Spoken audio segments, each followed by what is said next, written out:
Ce plantain, je n'ai pas besoin d'un individu qui me dit comment est-ce qu'on va faire pour vendre ça. Tout à l'heure, là, je descends en route. Je braise. Le plantain, si le doigt de plantain, si brisé à Douala, il coûte combien? Je dis ce doigt.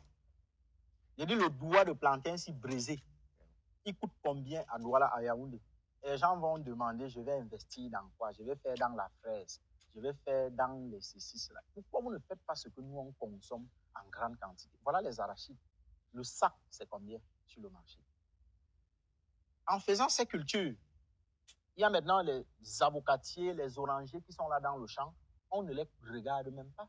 En entretenant les arachides, on entretient l'avocatier, on entretient le safoutier. Et d'ici 3 ans, 4 ans, 5 ans, les avocatiers vont entrer en production et ce ne sera plus que le bénéfice parce que ces histoires, ces éléments-ci ont déjà rentabilisé l'investissement.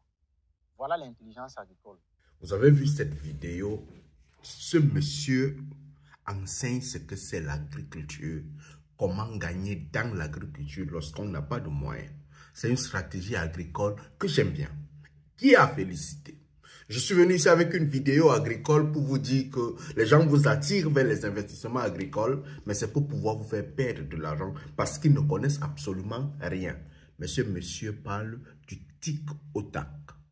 Comment tu dépenses, comment tu retires ton argent, comment tu vas gagner ton argent, comment tu auras tes revenus.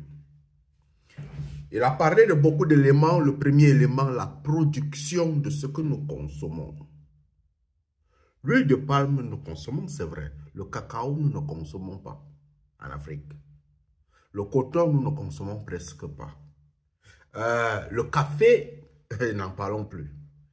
Lorsque nous produisons le café en Afrique, les Européens viennent acheter. Et lorsqu'ils viennent acheter, ils fixent leur prix. Ce qui fait de l'agriculteur africain un pauvre type.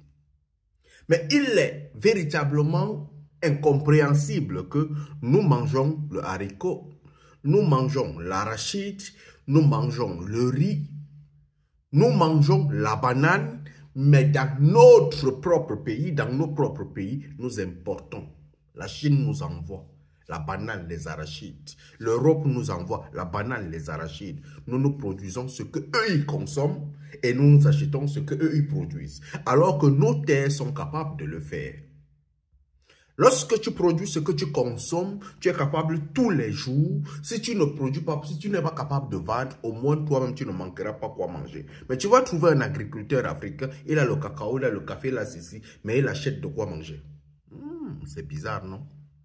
Et non seulement ça, il a montré une stratégie sur une vidéo de 30 minutes. Mais quand tu as les oreilles pour entendre, tu comprends. Une stratégie pour pouvoir gagner dans le futur. Sur 3 ans, les avocatiers, sur 3 ans. Mais tu as commencé à gagner sur 6 mois. Le plantain, sur 3 mois. Les arachides. Peut-être avant même d'arriver au niveau des arachides, tu as déjà mis les produits maraîchers, tu as déjà mis la tomate, tu as déjà fait ceci, le temps que tu es en train de contrôler le reste. Mais nous voulons investir, nous cherchons très loin. Pourtant, la zone d'investissement est proche de nous.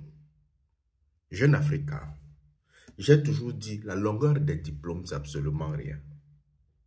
Mais lorsque ça ne va pas, allez dans les écoles de formation. Allez apprendre les petites choses. Nous nous asseyons sur les chaises, mais nous importons les chaises. Pourtant, il y a des menuisiers qui sont capables de le faire. Nous dormons sur des lits. Nous partons chercher des maçons très loin.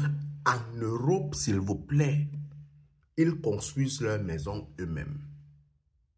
Lorsqu'on parle de l'éducation agricole, je préfère les gens comme Yves Poma. Parce qu'ils sont sur le terrain.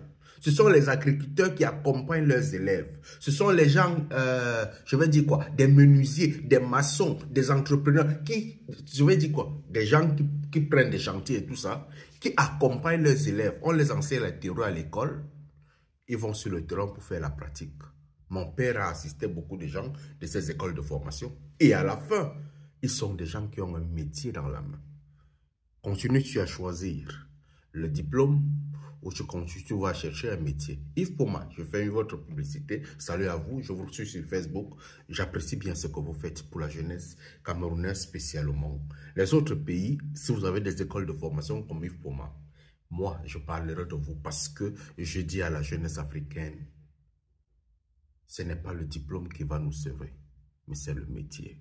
Allume ton cerveau, mon frère.